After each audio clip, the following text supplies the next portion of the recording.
အားလုံးပဲမင်္ဂလာပါ EC2D YouTube channel လေးကနေပြန်လည်ကြိုဆိုလိုက်ပါတယ်ဆိုတော့ဒီနေ့ကတော့ကျွန်တော်တို့တောက်ကြနေညနေပေါ့နော်တောက်ကြနေညနေဆိုတော့ဒီနေ့ပြီးသွားပြီဆိုတော့ကျွန်တော်ရှေ့တစ်ဘက်ကပေးခဲ့တဲ့အခွေဒီအများကြီးပဲပေါ့နော်အများကြီးတွေကနေပြီးတော့အကုန်တုံးထဲမှာတစ်ခုပဲကျန်တယ်ပေါ့နော်ဆိုတော့ပတ်တီးဒီထဲမှာလည်းတစ်ခုပဲကျန်တယ်ပတ်တီးတွေကအကုန်ထွက်တယ်လေးလုံးခွေကတစ်ခုကျန်တယ်ပေါ့နော်ဆိုတော့ကျန်တဲ့ဟာဒီ break ဒီပါဒီမှာလည်းတစ်ခုတည်းကျန်တာရှိတယ်ပေါ့နော်ဆိုတော့ဒီတစ်ဘက်ကခွန်ပြောက်သွားတယ်တောက်ကြနေညနေဆိုတော့ကျွန်တော်အခုမာရီလေးနားနေကြမယ်ထင်ပါတယ်ဒါပေမဲ့ကျွန်တော်တို့ကတော့ဒီလိုပဲပေါ့နော်ရှာလိုက်ဖွေလိုက်တင်ဆက်လိုက်ပဲဆိုတော့ဒီနေ့မှာကကျွန်တော်ကဗာပြောပြချင်တာလဲဆိုတော့တစ်နှစ်လောက်ရှိပြီပေါ့နော်ကျွန်တော်တို့ဒီအခုဒီကနေပြီးတော့မှသုံးလို့ရတဲ့ဒီနားလောက်ကနေစပြီးတော့ကျွန်တော်စစ်ထားတာပေါ့နော်ဆိုတော့အဲ့ဒီအရှိယူတော့ကျွန်တော်မစစ်ထားဘူးပေါ့နော်ဆိုတော့6ရက်တလ2025နေပြီးတော့မှအခုထိချိန်ထိမှာကျွန်တော်တို့နော်လေးလုံးခွေ formula လေးတစ်ခုပေါ့နော်အဲ့ဒါလေးကများသောအားဖြင့်တော့သူကဗုဒ္ဓဟူးမကြော်ဘူးထွက်တယ်ပေါ့နော်ဆိုတော့ဗုဒ္ဓဟူးမကြော်ဘူးထွက်တယ်ဒါပေမဲ့တခါတလေမှာတခါတလေဆိုတော့တော်တော်တခါတလေပေါ့နော်ဆိုတော့ပွဲ90မှာ9ပွဲမပြည့်ပါဘူးနော်10ရာခိုင်နှုန်းမပြည့်တဲ့ပွဲတွေမှာတော့သူကဗုဒ္ဓဟူးတွေကိုကြော်သွားတာရှိတယ်ပြီးကြတော့formula လေးထုံးစံတိုင်းပေါ့နော်ကျွန်တော်တို့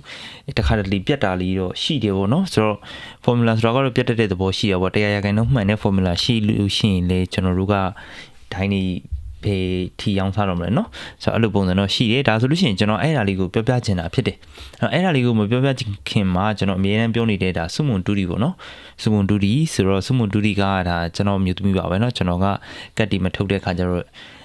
ဒါကျွန်တော်မျိုးသမီးကထုတ်တာပေါ့နော်ဆိုတော့တူတူပါပဲဆိုတော့ဒီတော့မှထုတ်ခဲ့တာဒါက9ရက်ကနေ10ရက်နေ့ထိဆိုပြီးတော့လေးပတ်တီတစ်လုံးရှိတယ်ပြီးကြတော့ကျွန်တော်ဒီမှာ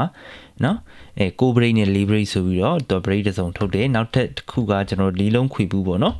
ဒါ8931ဆိုပြီးတော့ကျွန်တော်89ဆိုတဲ့ဟာနဲ့အောင်ခဲ့တယ်ပေါ့နော်ဆိုတော့ဒီကတ်တီကတော့ဒါတစ်ပတ်စာပဲဆိုတော့ပုံမှန်အဖြစ်တစ်ပတ်ကို3ကတ်ထုတ်တယ်ပေါ့နော်ဆိုတော့အဲ့ကတ်တီကအမြဲလို့တော့ကတ်တီကထွက်ပါတယ်တစ်ခါလေးတော့တကတ်ကြံတယ်ပေါ့နော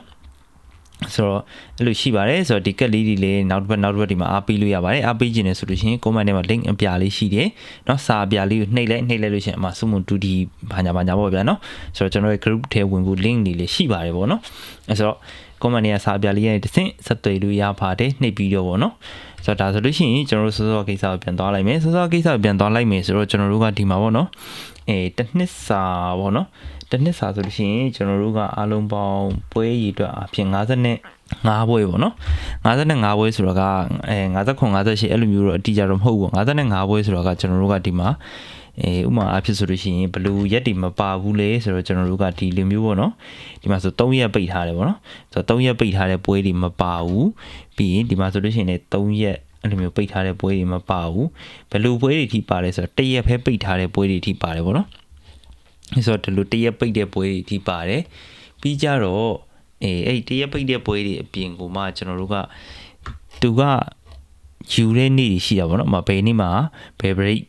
ဘယ်ထိတ်ဆိုပြီးယူတဲ့ဟာတွေရှိတဲ့ခါကျတော့အဲ့နေ့ရက်ဒီမှာပိတ်ရက်တွေရှိနေတယ်မပါဘူးပေါ့နော်ဆိုတော့အခုဒီဘက်မှာဆိုတဲ့ဒါကျွန်တော်တို့ပိတ်ရက်တွေရှိနေတယ်ပေါ့နော်ဆိုတော့ပိတ်ရက်တွေရှိနေတဲ့ခါကျတော့အဲ့ပိတ်ရက်တွေလည်းမပါဘူးပေါ့နော်ဆိုတော့အဓိကအားဖြင့်ကျွန်တော်တို့ကဒီကောင်လေးကဘယ်ဟာကိုယူတာလဲဆိုတော့ကျွန်တော်တို့ကတနင်္လာအင်္ဂါပေါ့နော်တနင်္လာအင်္ဂါ2ရက်စာကိုယူတာဖြစ်ပါတယ်ဆိုတော့တနင်္လာအင်္ဂါ2ရက်စာမှာကျွန်တော်တို့ကတနင်္လာနေ့နော်တနင်္လာနေ့ကျွန်တော်တို့ကညနေရဲ့ထိတ်နော်တနင်္လာညနေထွက်ကနန်းရဲ့ထိတ်ဒီမှာဆိုလို့ရှိရင်ကျွန်တော်တို့က9ပေါ့နော်ဒီမှာဆိုရင်9ပြီးကြလို့ရှိရင်ဒီအောက်မှာဆိုလို့ရှိရင်ကျွန်တော်တို့ကဒီအင်္ဂါညနေထွက်ကနန်းရဲ့ break နော်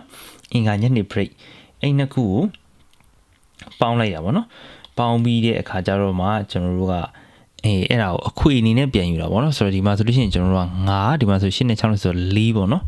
4ဆိုလို့ရှိရင်ကျွန်တော်တို့အမှ9ရတယ်ပေါ့နော်9ဆိုလို့ရှိရင်ထုံးစံတိုင်းပဲကျွန်တော်တို့ကဘယ်လိုပြန်ယူလဲဆိုတော့တဲ့ power နက်ခတ် power ပေါ့နော်9ရဲ့တဲ့ဆိုလို့ရှိရင်9ရဲ့ power ဆိုလို့ရှိရင်4 9ရဲ့နက်နက်ခတ်ဆိုရင်6ပေါ့နော်6ရဲ့ power ဆိုတော့1 9461ဆိုတဲ့အခွေပေါ့နော်9461ဆိုတဲ့အခွေကဒီလိုနောက်တစ်ပတ်မှာထွက်ကမယ်များသောအားဖြင့်ဗုဒ္ဓဟူးမကြော်ဘူးထွက်ရမယ်ပေါ့နော်ဒါဆိုလို့ရှိရင်ကျွန်တော်တို့ဒီမှာအယောင်လေးတစ်ချက်ချဲသွားလိုက်မယ်ပေါ့နော်ဆိုတော့ဒီမှာဆိုလို့ရှိရင်9461ထွက်တယ်ဒါဆိုလို့ရှိရင်ကျွန်တော်ဒီဘက်ကိုကြည့်မယ်ပေါ့နော်ဒီဘက်မှာဆိုလို့ရှိရင်ကျွန်တော်တို့ကဒါအပေါ်လေးနည်းနည်းတက်လိုက်မယ်နော်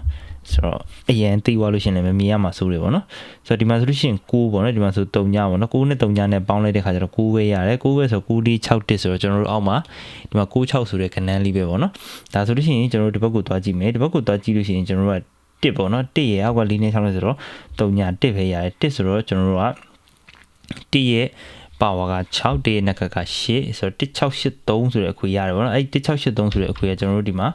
16ဆိုပြီးတော့နော်ဒီမှာထွက်ထားတယ်ပေါ့နော်ဆိုတော့ဗုဒ္ဓဦးနေ့ညနေမှာထွက်ထားတယ်နော်ဒါဆိုလို့ရှိရင်ကျွန်တော်တို့အဲ့လိုပဲပေါ့နော်ဒီဘက်ကိုကြည့်လိုက်မယ်ဒီဘက်ကိုကြည့်တော့9နဲ့3နဲ့ပေါင်းတဲ့ခါကျတော့2ဆိုတော့ကျွန်တော်တို့က2.49ဆိုတဲ့အခွေရတယ်ပေါ့နော်2.49ဆိုတဲ့အခွေကကျွန်တော်တို့ဒီအောက်မှာကြည့်မယ်ဆိုလို့ရှိရင်ဒီမှာ94ဆိုပြီးထွက်ထားတာတခုရှိတယ်ပေါ့နော်ဒါဆိုလို့ရှိရင်ကျွန်တော်တို့ကဒီဘက်အနောက်ကိုဆက်ကြည့်မယ်ပေါ့နော်ဒီဘက်နောက်ကိုဆက်ကြည့်မယ်ဆိုလို့ရှိရင်ကျွန်တော်တို့ကဒီမှာအပေါ်ကနော်ကျွန်တော်တို့ဒီမှာ3ခုဆိုတဲ့ဒီတနင်္လာညနေထွက်ခဏရဲ့ထိတ်ပေါ့နော်ဒီညနေထွက်ခဏရဲ့ထိတ်3ခုအဲ့က3ကိုယူမယ်အောက်ကပေါင်းခြင်းက6ဆိုတော့9ပေါ့နော်ဆိုတော့9ဆို9 4 6 1ဆိုတဲ့အခွေရဒီမှာ9ဆိုပြီးထွက်တယ်ပေါ့နော်ဆိုတော့အဲ့လိုဆိုလို့ရှိရင်ကျွန်တော်ဒီဘက်ကိုကြည့်မယ်ဒီဘက်မှာဆိုလို့ရှိရင်3ရဲ့အောက်ကခွင်ဆိုတော့3ညပေါ့နော်3ညဆိုလို့ရှိရင်ကျွန်တော်တို့က3ည5ခွန်2ဆိုတဲ့အခွေကကျွန်တော်တို့ဒီမှာ2 5ဆိုပြီးထွက်မယ်ပေါ့နော်ဆိုတော့အဲ့လိုပုံစံမျိုးရှိတယ်ဒါဆိုလို့ရှိရင်ကျွန်တော်တို့ဒီဘက်ကိုဆက်သွားမယ်နော်ဒီဘက်ကိုဆက်သွားမယ်ဆိုတော့ကျွန်တော်တို့ဒီမှာနော်ဒါလေးပုံနဲ့တင်လိုက်โอเคဒီလိုဆက်သွားမယ်ဆိုလို့ရှိရင်ကျွန်တော်တို့ဒီမှာနော်ရှေ့အောက်က1ရပေါင်းတော့9ဆိုတော့9461နော်9461ကကျွန်တော်တို့အောက်မှာဒီမှာ14ဆိုပြီးတော့ထွက်တယ်ပေါ့နော်ဒီမှာ14ဆိုပြီးထွက်တယ်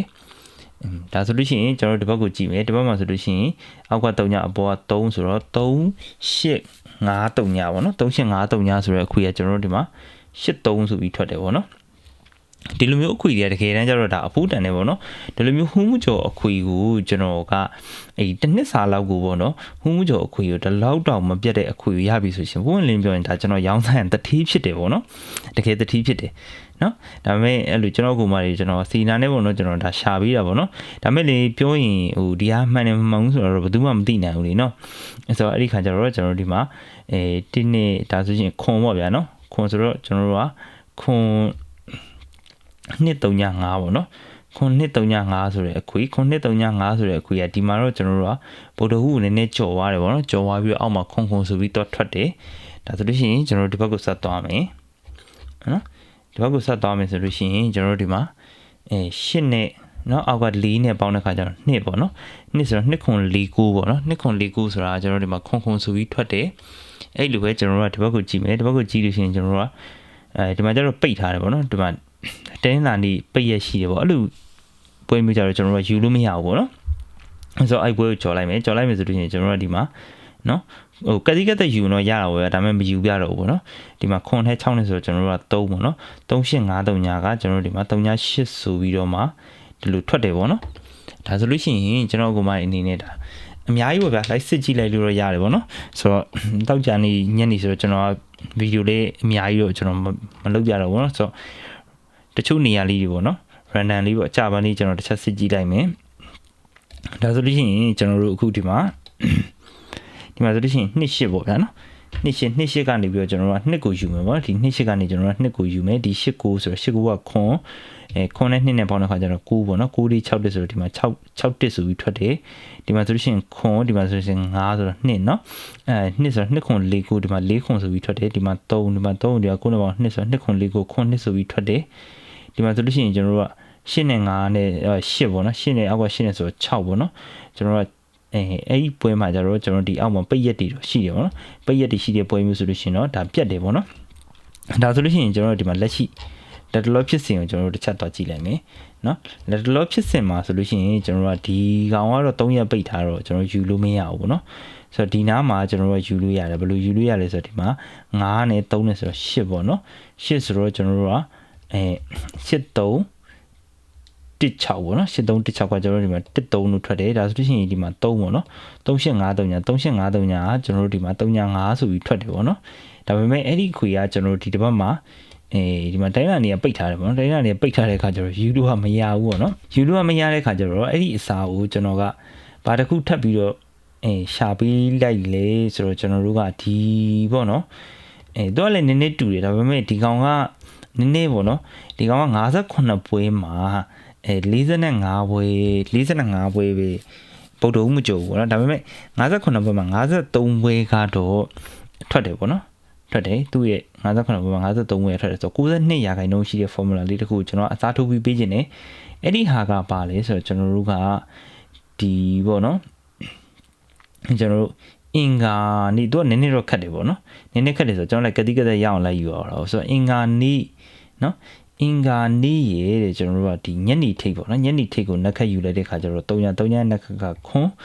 ပြီးကြလို့ရှိရင်ဒီဗုဒ္ဓဟူးနေ့နော်ဗုဒ္ဓဟူးနေ့ညနေအပိတ်ရပါဝါဆိုတော့ခွန်းဒီကောင်ကပါဝါဆိုတော့8ပေါ့နော်ခွန်းနဲ့8နဲ့ပေါင်းတော့9ပေါ့နော်9 3ညကျွန်တော်တို့က38ဆိုတဲ့အခွေပေါ့နော်ဒါနောက်တစ်ပတ်စာရမှာပေါ့နော်ဆိုတော့ဒီမှာဆိုလို့ရှိရင်ねကျွန်တော်တို့ကဒီကောင်ရဲ့ဆိုတော့ဒီမှာခွန်းနဲ့8နဲ့ဆိုတော့9ပေါ့9 3ည38ဆိုတော့ဒီမှာ3ည9လို့ထွက်တယ်ဒီမှာဆိုလို့ရှိရင်ကျွန်တော်တို့က4ပေါ့နော်4ရဲ့နက်ခတ်က2 8ရဲ့နက်ခတ်က3ပေါ့နော်3ဆိုတော့9ပဲပေါ့နော်9 3ည38ဆိုတော့ဒီမှာ38လို့ထွက်တယ်เนาะကျွန်တော်ဒီအောက်မှာဆိုလို့ရှိရင်ကျွန်တော်ဒီနားမှာကြည့်လိုက်ဒီမှာဆိုလို့ရှိရင်ကျွန်တော်တို့က3ရဲ့နက်ခတ်က9ပြီးတော့ရှင်8ရဲ့ပါဝါက3ပေါ့နော်9နဲ့3နဲ့ပေါ့နော်8เนาะ8ဆိုတော့8 353ညပေါ့နော်8316เนาะ8316ဒါပေမဲ့ဒီအောက်မှာကတော့ကျွန်တော်တို့ကပိတ်ရရှိနေတဲ့ခါကျတော့အကောင်ကထားလိုက်တော့ဗောနော်ဆိုတော့ဒီဘက်မှာဆိုလို့ရှိရင်ကျွန်တော်ဒီပွဲကိုစစ်ကြည့်လိုက်ဒီပွဲကိုစစ်ကြည့်6ရဲ့နက်ခက်က9ပေါ့နော်3ရဲ့နက်ခက်ကခွန်ဆိုတော့9နဲ့ခွန်နဲ့ပေါင်းလိုက်တဲ့ခါကျတော့ကျွန်တော်တို့က6เนาะ6194ဆိုရယ်ကိုရဒီမှာ61ဆိုပြီးထွက်တယ်ဒီမှာဆိုလို့ရှိရင်ကျွန်တော်တို့4ရဲ့နက်ခက်က2เนาะ5ရဲ့ပါဝါက3ညเนาะ2နဲ့3ညနဲ့ပေါင်းတော့2ပဲဆိုတော့2ခွန်4 9ဆိုရယ်ခွေကျွန်တော်တို့ဒီမှာ9ဆိုပြီးထွက်တယ်ပေါ့နော်ဒါဆိုလို့ရှိရင်ကျွန်တော်ဒီအောက်မှာ8ရဲ့နက်ခက်က1ရဲ့နက်ခက်က6ဆိုတော့ခွန်ဆိုတော့ခွန်2ခွန်ဆိုတော့ခွန်2 3ည5ပေါ့နော်ခွန်2 3ည5ဆိုတော့ခွေကခွန်3ညလို့ထွက်တယ်ဒီမှာဆိုလို့ရှိရင်ကျွန်တော်ဒီဘက်ကိုစစ်ကြည့်လိုက်မယ်ဒီဘက်ကိုစစ်ကြည့်လိုက်လို့ရှိရင်ကျွန်တော်တို့ကဒီမှာ8ပေါ့နော်8ရဲ့နက်ခက်က1เนาะပြီးရင်1ရဲ့ပါဝါက6ဆိုတော့ဒါ6နဲ့1နဲ့ပေါင်းလိုက်တဲ့အခါကျတော့ကျွန်တော်တို့ကခွန်းဆိုတော့ခွန်း2 3ည5ဆိုတဲ့အခွေပေါ့နော်ခွန်း2 3ည5ဆိုတဲ့အခွေရဒီမှာ9နှစ်လို့ထွက်တယ်ပေါ့နော်ဆိုတော့ဒါကျွန်တော် formula လေးတစ်ခုအစားထိုးပြီးရဆိုတော့နည်းနည်းတော့ခက်တယ်ပေါ့နော်အဲ့တော့အဲ့ခါကျတော့ကျွန်တော်ဒီမှာအလွယ်ပဲနောက်တစ်ပတ်စာတော့မှတ်သွားလိုက်နောက်တစ်ပတ်စာတော့ဗုဒ္ဓဦးမကျော်ထွက်နိုင်ခြေရှိတဲ့အခွေပေါ့နော်90%က90%ဟို80%ကတော့ကျွန်တော်ဗုဒ္ဓဦးမကျော်ထွက်တယ်သူ့ရဲ့ထွက်နိုင်ခြေက90%ရှိတယ်ပေါ့နော်ဆိုတော့အဲ့ဒီမှာကျွန်တော်တို့3ရဲ့နက်ကခွန်3ရဲ့ပါဝါက8ပေါ့နော်ဆိုတော့3ရဲ့ပါဝါက8ဆိုတော့ခွန်နဲ့8နဲ့ပေါင်းတဲ့ခါကျတော့9ပေါ့နော်9 3ည38ပေါ့နော်9 3ည38ဆိုတဲ့အခွေကကျွန်တော်တို့ဒီမှာနောက်တစ်ပတ်မှာဗုဒ္ဓဟူးမကျော်ဘူးထွက်နိုင်ခြေရှိရပေါ့နော်ဆိုတော့ဒါလေးကိုလာပြပြတာဖြစ်ပါတယ်ဆိုတော့အားလုံးပဲနော်လာမယ့်တစ်ပတ်မှာကျွန်တော်တို့ကပိတ်ရမရှိတဲ့ပွဲစပြီးအဲ့ဒီခါကျတော့အဲ့ဒီဘက်ဒီအတွက်ကြိုတင်ပြင်ဆင်ရင်းနဲ့တောက်ကြနေညနေမှာလည်းကောင်းမွန်စွာအိတ်ဆက်အနာယူနိုင်ကြပါစေနော်နောက်တစ်ပတ်မှာလည်းငွေတွေဝင်လို့စိတ်ပျော်ရွှင်ကြပါစေခင်ဗျ